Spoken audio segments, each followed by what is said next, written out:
crabs in the wee hours of the morning. The feds will come with a helicopter and catch them. It's an incredible find when you get caught. But apparently there are Asians, particularly the Chinese, who believe that it has the powers, the aphrodisiac powers, that normal men can never bring to the forefront. Yeah, horseshoe crabs. And, of course, the other thing that is out there is gefilte fish. How many of you ever took your fishing poles and on the Joseph Adabo Bridge, which connects Broad Channel to Howard Beach, went fishing for gefilte fish? 1-800-848-9222. That's 1-800-848-WABC. Dateline, Palestine. Although some of you who are Jews would say, no, there's no such place. Anyway, they call it Palestine. Hamas indicates that Israeli dolphins are up to something fishy. The militant Islamist group claimed in a video posted by its military wing to have captured a heavily armed Israeli dolphin off the coast of Gaza. Now, does this mean that this Israeli heavily armed dolphin had a bris? Quote, killer Zionist dolphins exist, according to a Hamas publication. Abu Hamza. Abu Hamza. Isn't he the leader that the Israelis haven't killed, with a drone yet? I remember the one guy, they had the doctor. He was in a wheelchair. Boom! They incinerated him. Oh, so great how they track down these guys who hate the state of Israel. Anyway, Abu Hamza explains that a member of Hamas's Frogman unit, who was killed by Israel during the May conflict, found the killer dolphin. The device the alleged killer dolphin was wearing is shown in the Hamas publication. It showed a harness that was recovered, and the harness appeared to fit the nose of the dolphin. Can you imagine this? They had heat-seeking missiles attached to the nose of the dolphin. The harness is similar to those used in the U.S. Navy and Russian Navy Mariner mammal programs. It appears to have a spear gun-like device attached, and the dolphin comes above the water and shoots at the Hamas guys who are dug in on the shore. This is incredible. You think this is conspiratorial?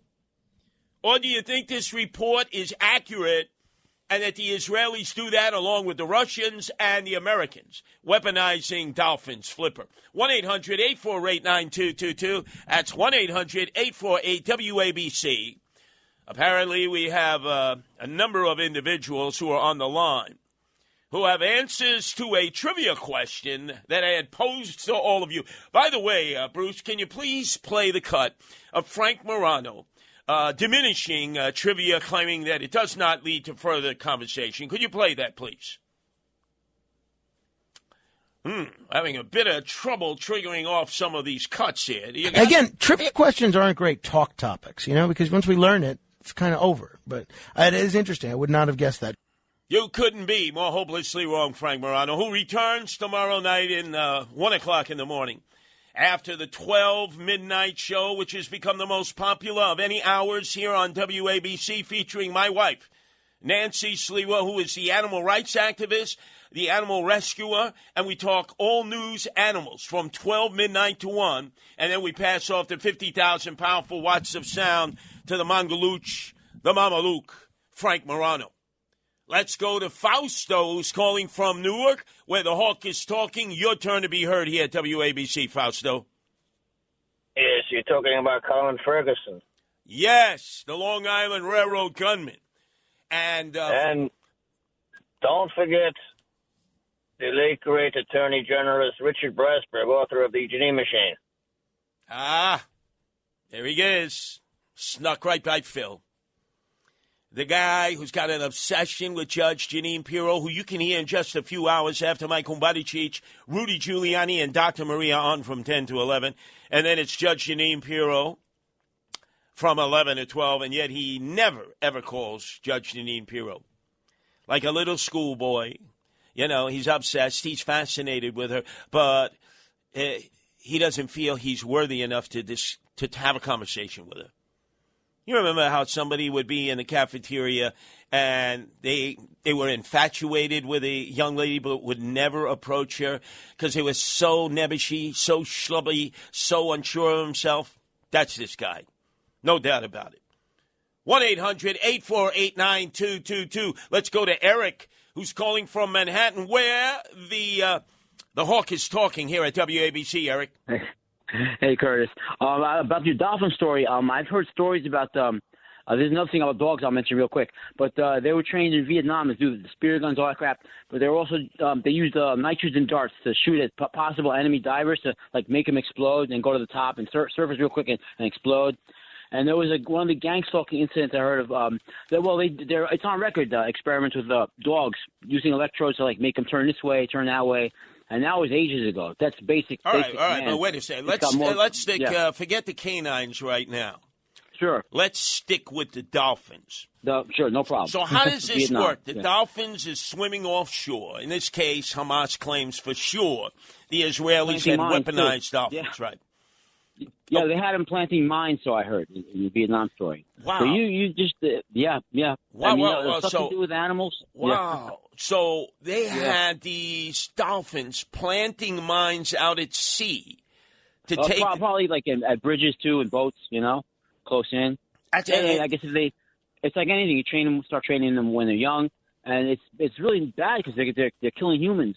So it's like they have to... It's just bizarre, But it's a lack of morality. Look at Fauci and the dogs, That's right. What he's done, he's outsourced to laboratories in Tunisia the torture of beagles by entrapping them and then exposing them to sand fleas that eat their entire head. They eat them alive. In Tunisia, because that was even in X-Files. Like they would do the experiments there. But nothing with animals in the movie, but it's just bizarre. Yeah, but you notice he never explained that. Why did you outsource that? What purpose was those experiments?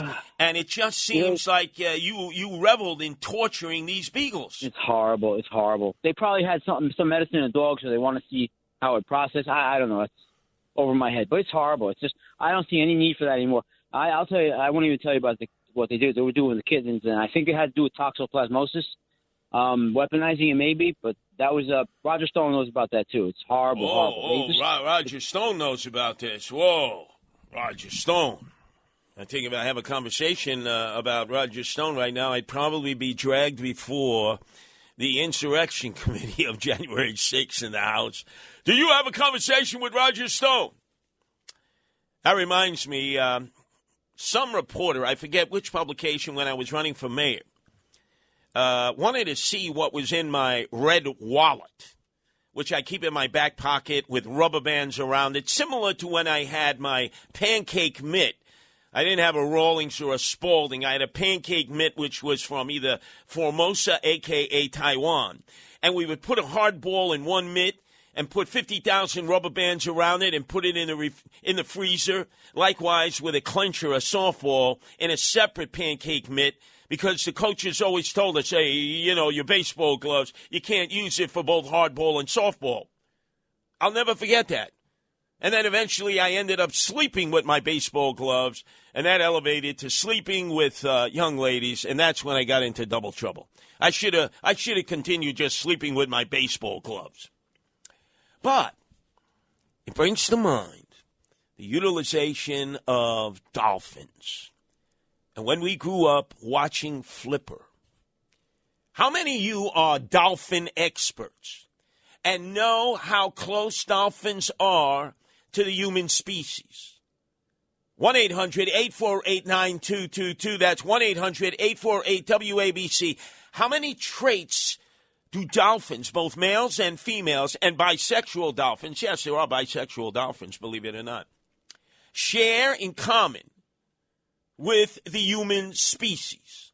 1-800-848-9222. Let's go to Nick, who's calling from New Jersey, where the Hawk is talking here at WABC. Nick.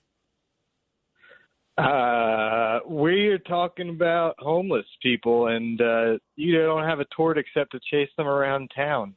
So you need to make up stuff about them to house them. There's no other action we can take except maybe cap rental income by storefronts and condominiums.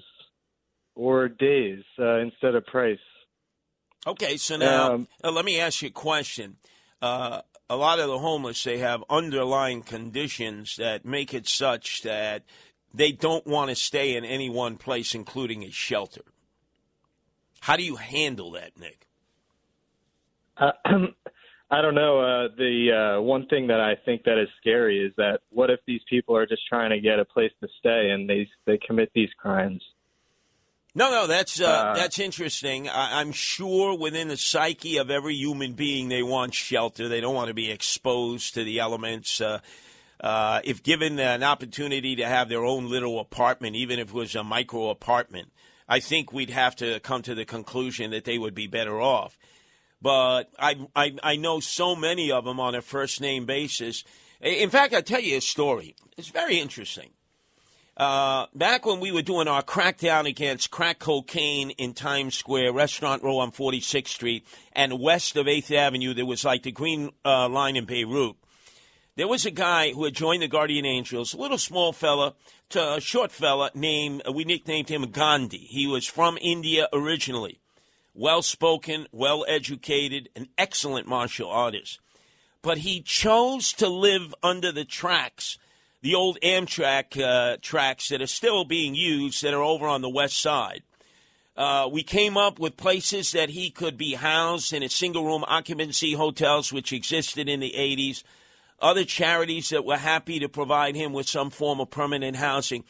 And Nick, he would not accept it. He preferred to live under the tracks.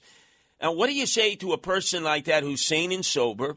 He was not addicted to drugs. He was not an alcoholic. He didn't appear to have mental health issues, yet he refused to go and seek normal kind of protection against the elements in an apartment, anything that he himself could own and manage, and preferred sleeping under the tracks.